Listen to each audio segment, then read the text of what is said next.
if these three men killed in Israel yesterday had been mixed race or black or Asian Brits, then I think that the reaction of the establishment would be the same. The reaction of some punters who claim to get cross about flags having their colours changed slightly while turning up at UKIP conventions with a purple union flag, them I can't speak for.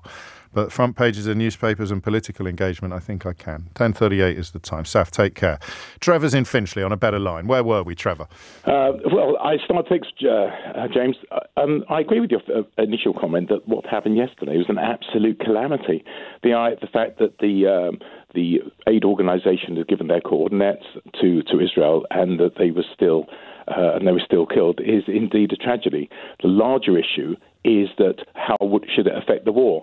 My own view is that it shouldn't. Israel's in a particular a situation where they're confronted by an enemy that demands its elimination. They don't want a two-state solution. They want a one-state solution. Well, Netanyahu and much of his cabinet doesn't want a two-state solution either. So does that justify their elimination from the other side of this argument? I think you have to look at the history of... Just answer the question, if you would. Sorry, what was that? Just answer. Well, you must know what the question was because you were just about to dismiss it. I heard repeat the question, James. Okay, so Benjamin Netanyahu and many members of his cabinet are on the record as opposing a two-state solution now. Does that somehow justify calls for their elimination as well? The two things don't run together. The fact that they want yes, they want they do. You solution. told me that the justification for the elimination of Hamas, regardless of what the collateral damage to innocent civilians might be, was built upon their refusal to accept a two-state solution. That's completely absurd. So that's what you said. So I'm wondering whether Benjamin Netanyahu and James. I'm repeating your own words back to you. The reason there's a war. The war is not because they want a one-state solution. No, but the need to eliminate Hamas is because they reject a two-state solution. You just told me that. They've launched a genocidal war on Israel. That is the reason there is a war, not because they have a view that they have a one-to-one. And you've just justified the elimination of everybody in Gaza in pursuit of Hamas. How do you then convey the idea of wanting to demilitarize Hamas and remove them militarily? Because you're here to justify the killing of civilians. Who's justifying the killing of civilians? Well, who are. justifies?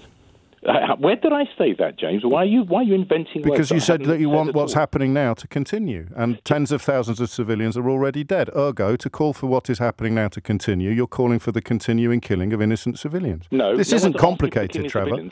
They are. How many people have been killed in Gaza? 32,000? That we know about. So, that we know about. The United Nations number of civilians killed to combatants generally is recorded as 9 to 1. That's the UN figure. The number of civilians, the people who have been killed in total, is about 32,000. If you accept that we know about. No, James, if you accept Israel's figures of, say, 13 to 14,000 combatants... Why would I accept those figures? 2.2. That is well below Why would I accept those figures? United Nations have as a figure. Why would I accept those figures?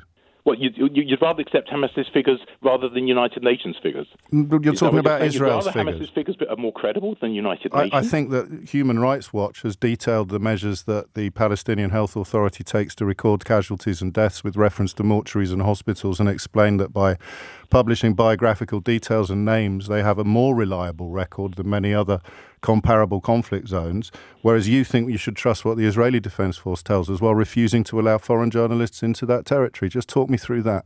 Well, I'd accept the United Nations. Well, the fact that all these figures are going to have to be verified at some time later. So why are you telling me to trust one and not? Why are you telling me to trust one and not another then, Trevor? Because the United Nations, the 32,000 figure comes from Hamas. You're quite prepared to. It comes from the Palestinian Health Authority, which the Human Rights Watch have provided objective analysis of. Who provides objective analysis of what the Israeli Defense Force tells you? Or Hamas. So if you're going to you can't keep doing this. I've told you what Human Rights Watch say about the measures that the Palestinian Health Authority deploy to list their death toll. Who provides objective external scrutiny of the numbers that the Israeli Defense Force provides? Well, you either accept Israel. You're going to have to answer the question at some point. Who provides objective international scrutiny of the numbers that you have come on the show to tell me I should trust? I would like to suggest to you... I'm going to ask you again until you answer the question, because we both know the answer. We both know the answer. No, we don't know the answer. No, we don't, James. Well, I'll tell you then, Trevor. Nobody. No, you have. Well, either you accept or not accept that Israel's figures are as close as verifiable as possible. Either you can denounce them because it's Israel. But I've just told you that Human Rights Watch are the body to whom I turn for guidance on this matter. Who's the body to whom you turn for guidance on whether the IDF's figures are reliable? Well, the United Nations Human Rights Watch is an organisation that has vilified Israel in the past. Okay, so they're biased as well. And so I would. So then we come back to this question: why won't they allow foreign correspondents into the territory? I've no idea. You'll have to ask them. Well, let's think it through together, shall we? Because here we are arguing about the facts. Why is that important to you? Why is that important to having all having? Well, because I believe in objective external scrutiny, and I'm intrigued as to why you think Israel rejects it at every turn.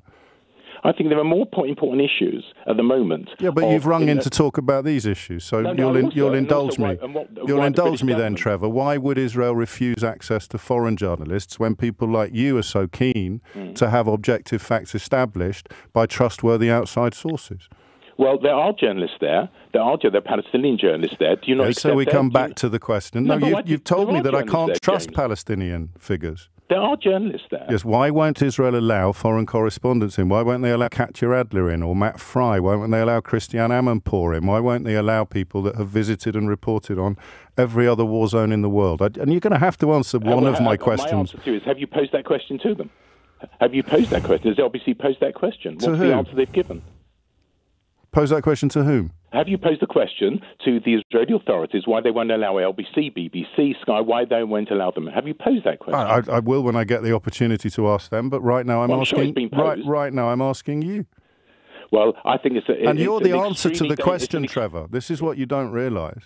See, you are the answer to the question, because if they allowed foreign correspondents in to provide independent verification, to provide international scrutiny, to report objectively, you wouldn't be able to ring this programme and say the things that you've just said. James, do you know what if there were journalists involved with, what they would find is that arms in maternity wards, you see? Guns in pillowcases. Yes, so then why wouldn't they? See, you've done it. You've proved my point even more powerfully. So everything, all of the journalists would discover things that completely support your position. So you must be furious that they're not allowed in.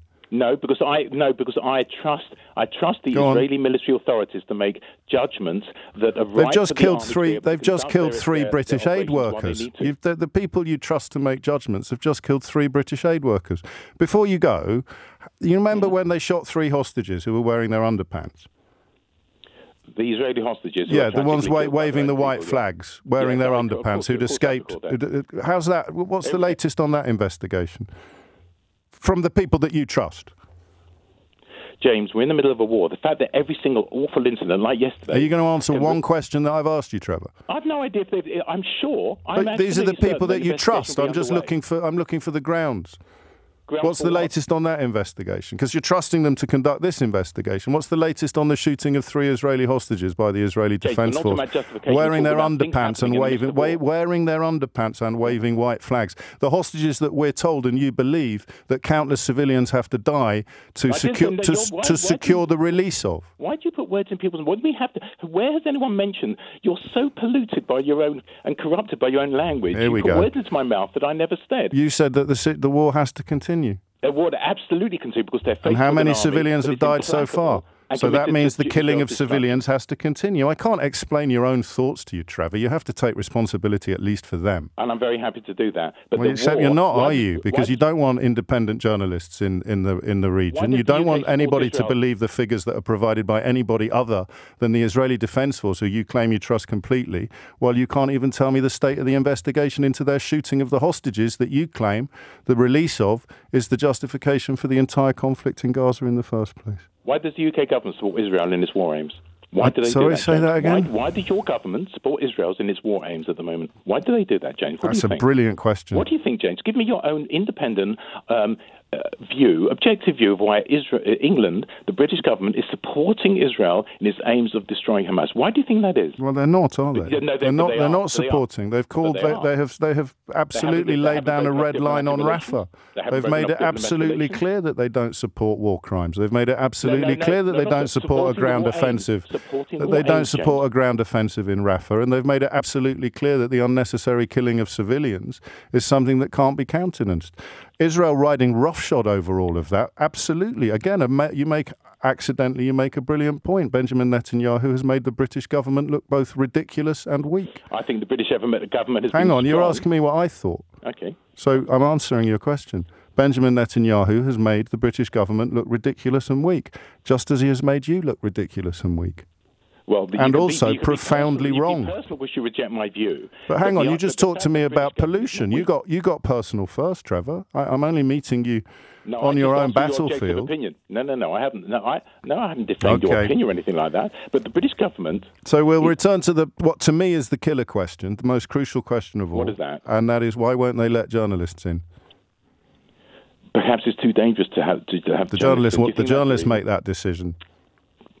Journalists made that decision. No, but it's for the military authority to decide whether it's prudent, given their military operations. And then 2 minutes ago, you were reminding me that there are Palestinian journalists there. Yes, there are. Yeah, so why won't they let foreign correspondents who are absolutely chomping at the bit to get into Gaza get into Gaza? Well, I don't know. I don't understand. You're not going to answer it. You know that. I know that. No. We know what the answer is. We know that it's because Israel cannot countenance what would actually be reported. What, hiding arms in maternity wards? No, because they can't let journalists in, because if they did, you wouldn't be able to come on the radio and tell lies like that.